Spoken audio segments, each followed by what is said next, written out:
Hello everyone, welcome to your favorite YouTube channel বাঁশপাতা live. বাঁশপাতা live চ্যানেলে আপনাদেরকে জানাই সুস্বাগতম। বন্ধুরা, পৃথিবী বিখ্যাত বিজ্ঞানী, শিক্ষক এবং best selling author mister Joe Dispenza অত্যাশ্চর্য বই ইউ আর দ্য প্লাসিবো থেকে আজ আপনাদের এমন একটি বিষয় জানাবো যা আপনাদের ভাবনা চিন্তার আমূল পরিবর্তন করে আপনাদেরকে এক অন্য মানুষে পরিণত করে দেবে। যে পরিবর্তন আপনি স্বপ্নে ভাবতেন তাই বাস্তবায়িত হবে আপনার জীবনে। অনুরোধ একটাই, শান্ত হয়ে বসে স্কিপ না করে ধৈর্যের সাথে পুরো ভিডিওটি দেখুন এবং একে মস্তিষ্কে ধারণ করুন। ঘটনাটি 1947 সালে আমেরিকার সেন্ট লুইসের এক অবসরপ্রাপ্ত জুতোর বিপণীর সেলসম্যান মিস্টার স্যাম লোন্ডের। তার খাবার গিলতে অসুবিধা হওয়ায় তিনি ডাক্তার কনসাল্ট করেন এবং ডাক্তার তাকে অত্যন্ত দুঃখের সাথেই জানান যে তার মেটাস্ট্যাটিক ইসোফ্যাগাল ক্যান্সার হয়েছে।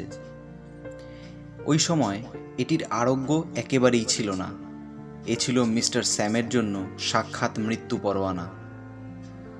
তবু তার জীবনকালকে কিঞ্চিৎ দীর্ঘায়িত করার জন্য ডাক্তার তাকে একটি অপারেশনের কথা বলেন।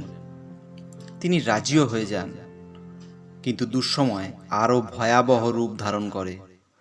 অপারেশনের পূর্বে করা একটি স্ক্যানে দেখতে পাওয়া যায় যে ক্যান্সার তার লিভারের সমগ্র বাম ভাগে ছড়িয়ে পড়েছে। ডাক্তার তাকে মাসখানেক সময় দেন জীবনের জন্য। মিস্টার স্যাম ও তার নতুন স্ত্রী, যাদের দুজনেরই বয়স 70-এর ঘরে ছিল, তারা সিদ্ধান্ত নেন যে ন্যাশভিল থেকে 300 মাইল দূরে স্ত্রীর পরিবারের কাছে তারা শিফট করবেন। মাসখানেকের বাকি জীবনটার জন্য তারা সেখানেই থাকবেন। তবে সেখানেও তাকে হাসপাতালে ভর্তি হতে হলো, ইন্টার্ন ডক্টর ক্লিফটন মিডারের অধীনে। মিডার বলেন যে তিনি একজন গুটিয়ে ছোট হয়ে যাওয়া, চুলদাড়ি না কাটা বিধ্বস্ত প্রাণীকে হাসপাতালের বেডে সেদিন পড়ে থাকতে দেখেছিলেন। পরবর্তীতে তার ব্লাড রিপোর্টে ডায়াবেটিসের ইস্যু এবং সামান্য কিছু লিভার এনজাইমের বর্ধিত উপস্থিতি ছাড়া তেমন কিছুই পাওয়া যায় না।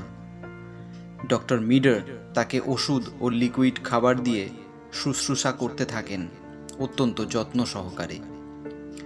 কয়েকদিনের মধ্যেই মিস্টার স্যামের খানিক উন্নতি পরিলক্ষিত হতে থাকে। এমনই কোনো এক বিকেলে বেডে বসে মিস্টার স্যাম ডক্টর মিডারকে জানান তার জীবনের গল্প। তিনি পূর্বে বিবাহিতই ছিলেন নিজের প্রাণাধিক প্রিয় প্রেমিকার সাথে। তারা নিঃসন্তান হলেও অত্যন্ত সুখী ছিলেন।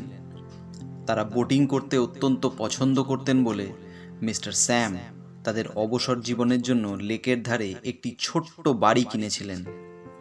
স্ত্রীকে সাথে নিয়ে শেষ জীবনটা সেখানেই বাঁচার তার পরিকল্পনা ছিল। কিন্তু একদিন গভীর রাত্রে হঠাৎ নিকটবর্তী একটি বাঁধ ভেঙে গিয়ে জলোচ্ছ্বাসে তাদের সেই সুখের বাসাটি ভেসে যায়। কিন্তু ভাগ্যক্রমে মিস্টার স্যাম বেঁচে যান। তবে তার স্ত্রীর দেহের হদিশও মেলে না পরবর্তীতে।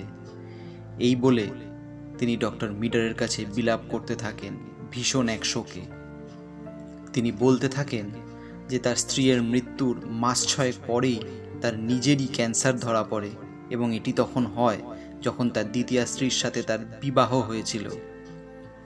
দ্বিতীয় স্ত্রী অত্যন্ত দয়ালু একজন মহিলা ছিলেন, যিনি মিস্টার স্যামের মারণ ব্যাধির অন্তিম পর্যায়ে জেনেও তাকে জীবনের বাকি দিনগুলিতে সেবা করতে সম্মত হন। মিস্টার স্যামের জীবনের গল্প বলা হলে ডক্টর মিডার জানতে চান, মিস্টার স্যাম, আমি আপনার জন্য এখন কি করতে পারি? স্যাম বলেন যে আমি ক্রিসমাস অবধি আমার দ্বিতীয় স্ত্রী ও তার পরিবারের সাথে বাঁচতে চাই। তারা আমাকে ভালোবাসে, আমিও তাদের অত্যন্ত ভালোবাসি। শুধু এতটুকুর ব্যবস্থা আপনি করে দিতে পারেন ডক্টর? তো যাই হোক, যত্নের সাথে যাবতীয় চিকিৎসার শেষে অক্টোবরের অন্তিম সপ্তাহে তাকে হাসপাতাল থেকে ডিসচার্জ করা হয়, যখন তিনি বেশ সুস্থই ছিলেন।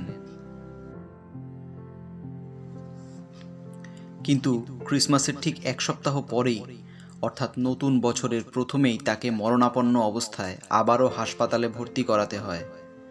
ডক্টর মিডার এতে বেশ অবাকই হয়ে যান, কারণ মিস্টার স্যামের তখন সামান্য জ্বর এবং মিনিমাম নিউমোনিয়া ধরা পড়ে।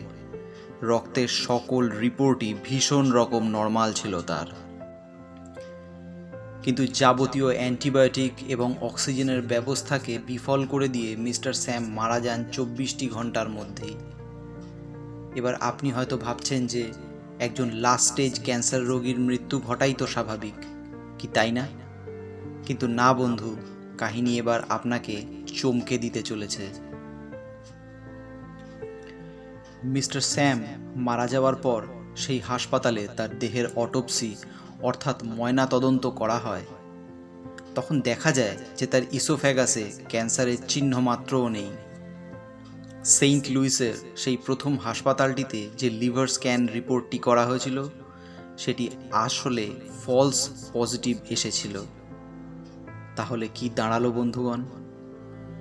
মিস্টার স্যাম লোন্ডে ইসোফ্যাগাল ক্যান্সারে মারা যাননি, মাইল্ড নিউমোনিয়াও তার প্রাণ কাড়েনি। তিনি মারা গিয়েছিলেন কারণ তার চারপাশের সকলেই ভেবে চলেছিলেন যে তিনি মরছেন। সেন্ট লুইসের হাসপাতালের ডাক্তার ভাবছিলেন যে স্যাম মরছেন, ন্যাশভিলের ডক্টর মিডার ভাবছিলেন যে তিনি মরছেন, তার দ্বিতীয় স্ত্রী ও তার পরিবারবর্গ ভাবছিলেন যে তিনি মরছেন। সর্বোপরি এই ক্ষয়িষ্ণু মৃত্যুর বিষাক্ত ধারণা মিস্টার স্যামের হৃদয়েও এবং অবচেতনে বদ্ধমূল হয়ে গিয়েছিল। তিনিও চেতন থেকে অবচেতনে বিশ্বাস পোক্ত করে ফেলেছিলেন যে তিনি মরছেন এবং নীরব শরীরেও মারণ ব্যাধির যন্ত্রণায় বিদ্ধ হয়ে স্যাম মারা গেলেন। প্রিয় দর্শকবৃন্দ, সময় থাকতে নিজের চিন্তার প্রতি সচেতনতার সাথে লক্ষ্য রাখুন, তাকে সদর্থক বা পজিটিভ খাতে বইয়ে দিন, নচেত এর পরিণাম কিন্তু ভয়াবহ। স্বয়ং গৌতম বুদ্ধ বলেছেন যে আপনি সেটাই যা আপনি ভাবেন, তাই ভাবনাকে সঠিক রাখুন এবং জীবনকে স্বর্গে পরিণত করুন। ভিডিওটি ভালো লাগলে লাইক ও শেয়ার অবশ্যই করুন এবং চ্যানেলটি অবশ্যই সাবস্ক্রাইব করে রাখুন। ধন্যবাদ, সাথে থাকবেন।